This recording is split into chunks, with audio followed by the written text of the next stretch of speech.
Actually हुआ क्या इस छोटे से मैच में, जिसने जो है पावर प्ले के अंदर ही कहानी जो है वो इंडिया ने खत्म कर दी। सो ये मैच समरी आपके सामने स्क्रीन पर। अजी जो मैच समरी आपके सामने स्क्रीन पर नज़र आ रही है, 57 रन पहले बैटिंग करते हुए स्कोर किए इस यूएई की टीम ने, जिसमें अगर हम मजमूई तौर पर देखते हैं तो उनके जो 22 रन स्कोर किए, वसीम के 18 रन थे, ठीक है, अली शान के 22 थे और उसके साथ साथ राहुल चोपड़ा के 3 रन थे। 4 विकेटें हासिल की कुलदीप यादव ने 7 रन देकर अपने 2.1 ओवर्स में, यानी कि 13 बॉलों पर उन्होंने 4 विकेटें हासिल कर दी। शिवम दुबे के 2 ओवर्स में भी इन्होंने भी 3 विकेटें हासिल की, 4 रन इन्होंने दिए और उसके साथ साथ वरुण चक्रवर्ती भी 1 विकेट हासिल करने में कामयाब रहे। तो यूँ कुल मिलाकर इन 3 बॉलर्स ने 8 विकेटें हासिल की और उसके जवाब में 60 रन स्कोर कर लिए 1 ही विकेट के नुकसान पर।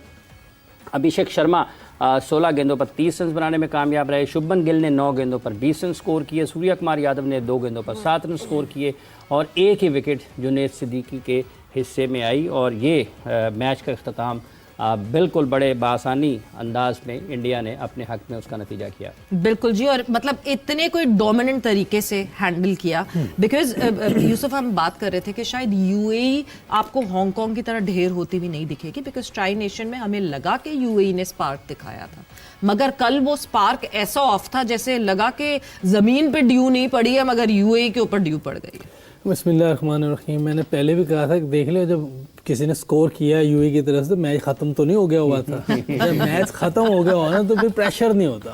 हाँ। प्रेशर जो है ना इंसान को बिल्कुल गलतियां करने पे मजबूर कर देता है। गलतियां उनसे हुई होंगी और वैसे भी जो इंडिया की स्पिन बॉलिंग है वो बहुत ज़बरदस्त है। जिस तरह की उन्होंने बॉलिंग की है, उनका जो फिगर नज़र आ रहे हैं, 7 रन दे के 4 विकटें, 4 रन दे के 3 विकटें, तो बॉलिंग उनकी टॉप क्लास बॉलिंग थी। वैसे ही जैसी उनकी टीम के बारे में सब सोच रहे हैं वैसी उन्होंने क्रिकेट खेली है। फील्डिंग भी एक्स्ट्रॉर्डनरी होगी, इसमें कोई शक नहीं। बैटिंग करने आए हैं तो उन्होंने जो जिस स्ट्राइक रेट से खेले हैं, 57 रन करने थे, आराम से भी कर सकते थे, लेकिन 222 के स्ट्राइक रेट से तो शुभमन गिल खेल रहा है। हाँ। जो टेस्ट का कैप्टन है, आप देखें कि टेस्ट का प्लेयर कहीं भी चल सकता है, वो कुछ भी कर सकता है। बिल्कुल। बाकी उनके आप प्लेयर देखे, बाकी उन्होंने दूसरों ने भी, शिवम शर्मा क्या नाम है उसका, शिवम दुबे, अभिषेक शर्मा, वो भी अच्छे स्ट्राइक रेट से खेला। हाँ। कैप्टन ने आके 2 बॉलों पे 7 रन किए जी। तो वो जिस तरह की क्रिकेट खेल रहे हैं वो दूसरी टीमों को अंडर प्रेशर कर रहे हैं। वो बता रहे हैं कि हम ऐसे खेलने आए हैं ताकि दूसरी टीमें उनसे डरें। तो यही हमने भी करना है। और उस दिन मैंने ये भी बात की कि बॉलर्स जो है ना वो ऐसी टीमों को हिला के रख देते हैं। उनके बॉलर्स ने उनकी टीम को बिल्कुल ही शटआउट कर दिया, तहस नहस जिसको कहते हैं ना, हिलने नहीं दिया। 57 रन। आप ये देखें कि एक तरफ कुलदीप यादव है यानी एक स्पिनर, और दूसरी तरफ दुबे हैं who's नॉट अ स्पिनर, वो उनके मीडियम पेसर है। दोनों की तरफ से जो है दोनों ने विकेटें हासिल की। तो ये नहीं था कि सिर्फ स्पिन गेम चल रही। अच्छा, विकेट ऐसी थी कि वो उस पे थोड़ा ग्रास भी था। हाँ, वो कह रहे हैं पेसर के लिए भी बेहतर है और स्पिनर के लिए भी। तो विकेट अच्छी है। मैंने पहले आपसे कहा था कि ये शारजा जैसी विकेटें नहीं होंगी, क्योंकि ये इनके पास जो क्या नाम है इसका, बुमराह है, बुमराह का एज लेना है उन्होंने। हाँ। स्पिनर तो है ही उनके पास, लेकिन फ्रेश है विकेट। हाँ, पहला मैच खेला गया वहां पे चैंपियंस ट्रॉफी के बाद।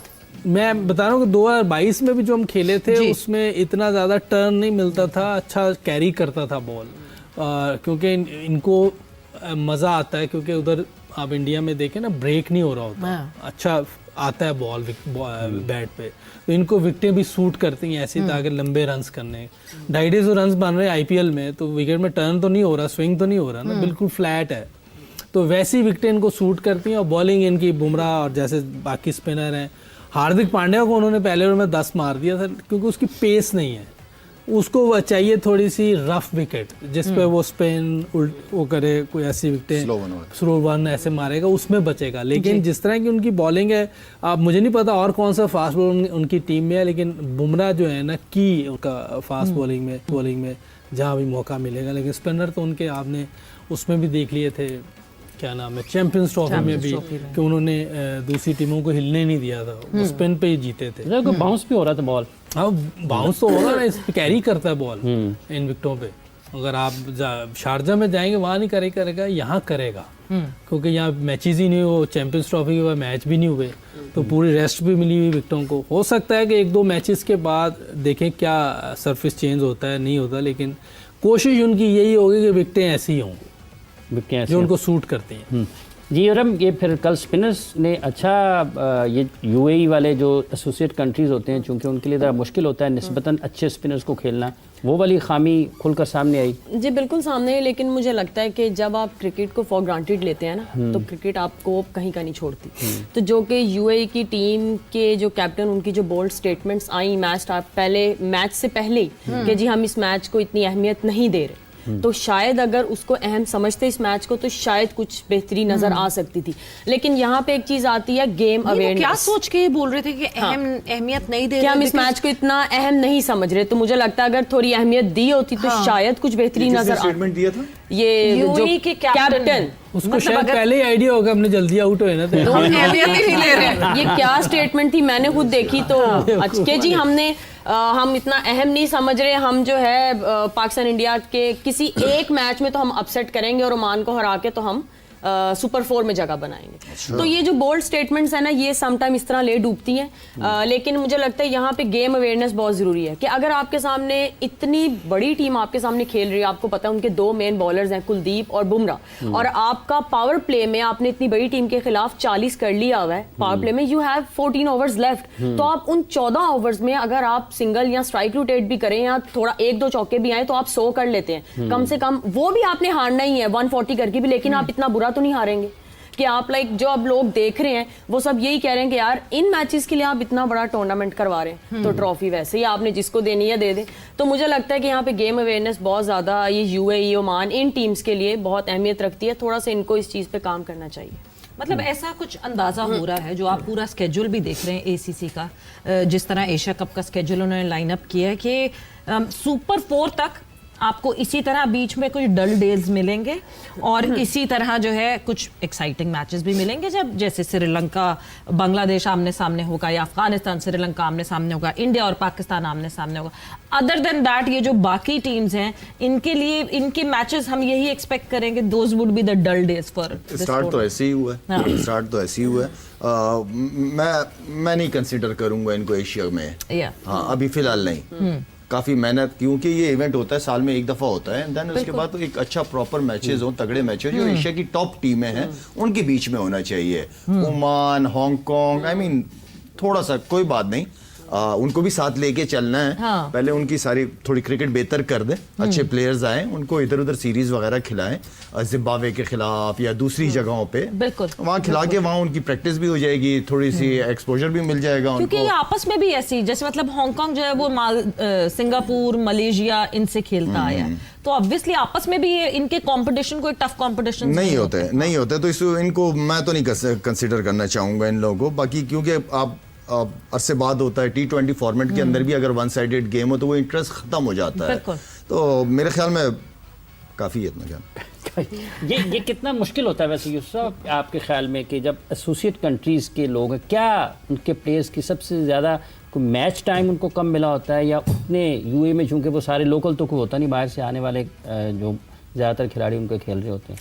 मेरा ख्याल एक तो ये फर्स्ट क्लास क्रिकेट इनकी नहीं होती, स्ट्रक्चर नहीं है, क्योंकि आप प्रॉपर क्रिकेट नहीं खेली होती, तो जब प्रेशर पड़ता है ना तो उस वक्त आपको समझ नहीं आती खेलना क्या है। जैसे इरम ने कहा कि 42 रन 6 ओवर में कर लिए हैं, विकेट में एक गिरी हुई थी या दो गिरी हुई थी, तो अगर वो थोड़ी सी उनको समझ होती ना, कोई क्रिकेट अच्छी खेली होती कि यहाँ इस तरह हम थोड़ा सा करके 10-12 ओवर तक हम 60-70 कर लें, फिर आखिरी 8 या 6 ओवर में अटैक करते हैं तो 100 से भी ऊपर जा सकते थे, कुछ थोड़ी बहुत फाइट नजर आती। क्योंकि ये प्रेशर गेमें इन्होंने खेली नहीं होती, इन्होंने T20, T10 ये क्रिकेट खेली होती है, मैक्सिमम इन्होंने वनडे क्रिकेट खेली होती है, तो इसलिए इन लोगों को समझ नहीं आती जब प्रेशर पड़ता है कि अब करना क्या है।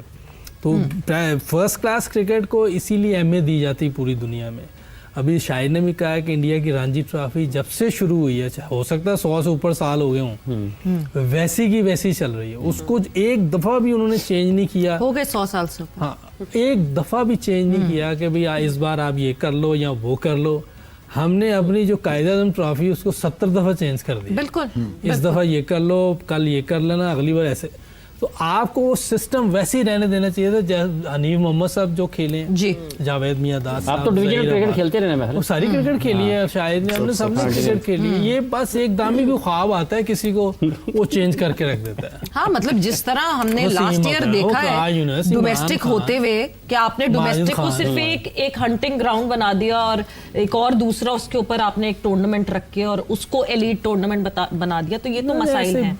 बट लाला, जब हम ये इनकी छोटी टीम्स की, एसोसिएट टीम्स की जब हम बात करते हैं, एक क्या मेजर रीजन ये भी होती है, मतलब हम ऑब्वियसली देखें ना, जब हम इंडिया की बात करते हैं हम सबसे पहले बात करते हैं कि बहुत पैसे इन्वेस्ट किए, बट पैसे इन्वेस्ट करना, क्या यूएई के पास पैसे नहीं है? पैसे इन्वेस्ट तो कर सकते हैं, बट क्या लोकल कोर का इन्वॉल्व होना इन द स्पोर्ट बहुत जरूरी होता है? बिकॉज हमने यूएसए में होते हुए देखा, पता ही नहीं था यूएसए में जी मैचेस हो रहे हैं, किसी को क्रिकेट का ही नहीं पता था, लोग क्रिकेट सिखा रहे थे। तब तक एक स्पोर्ट वहां पनप नहीं सकता जब तक एक लोकल इन्वॉल्वमेंट ना हो। लोकल इन्वॉल्वमेंट के बाद पॉसिबल ही नहीं है, बस इसी तरह ही होता रहेगा। आपके ये जो लड़के हैं ये तो ये क्रिकेट खेलेंगे, क्रिकेट खत्म हो जाएगी, नौकरियों पे चले जाएंगे, 5 दिन जॉब्स काम करते हैं। करेंगे, हफ्ता इतवार उन्होंने तो ये सैटरडे संडे सारे मिल के प्रैक्टिस कर लेंगे, बाकी तो मंडे से लेकर ये लोग 4-5 दिन काम करते हैं, जॉब करते हैं। तो ये तो 24/7 काम है क्रिकेट खेलना और नेशनल टीम को रिप्रेजेंट करना। तो मेरे ख्याल में इस तरह टीमें नहीं बनती। बहुत पैसा क्यों ना हो, लेकिन लोकल एडमिनिस्ट्रेशन का होना, डोमेस्टिक क्रिकेट होना, जिस तरह यूसुफ ने कहा कि वो तो जो भी क्रिकेट खेलते होंगे, जो भी छुट्टियों में, वो तो काम के बाद टूर्नामेंट होता होगा उनका और T20 खेलते होंगे। भाई आपकी डोमेस्टिक क्रिकेट जब तक खड़ी नहीं होगी कि सारी इन्वॉल्वमेंट, आई मीन कि आप एक टूर्नामेंट से पहले कोई 10-15 दिन का कैंप आपने लगा दिया, इस तरह क्रिकेट नहीं होती, वहीं के वहीं रहेंगे। मेरे ख्याल में वो पैसे ही जाया कर रहे हैं। बिल्कुल, अभी सुनने में आया था कि यूएई ने 3 डे शुरू किया है पार्शली, बिकॉज जिस वक्त उस्मान खान वाली बात हुई थी कि उस्मान खान छोड़कर आ रहा था, तो 3 डे शुरू किया, मगर अभी शुरू किया, अभी शुरू किया, अभी टाइम लगेगा। अभी तो 3 डे अब शुरू किया। कब से खेल रही है यूएई? काफी टाइम से, 96 के वर्ल्ड कप से टीम शुरू हुई है यूएई खेल रही है। धर्मपुरे के ठीक है, और आपने बहुत टाइम हो गया काका 96 से शुरू की और 3 डे इन्होंने अभी खेलना शुरू किया है। तो 29 साल ओमान का क्या होगा? उन्होंने तो खेले ही नहीं हुए। वो तो ओमान में और हांगकांग में तो बगैर काम किए तो आप रह ही नहीं सकते। वहाँ तो जॉब्स हैं लड़कों की। एग्जैक्टली। वो धर्मपुरा का कोई प्लेयर था, उसने वसीम अकरम साहब को छक्का लगाया था, वो याद होगा। रजा, हाँ, रजा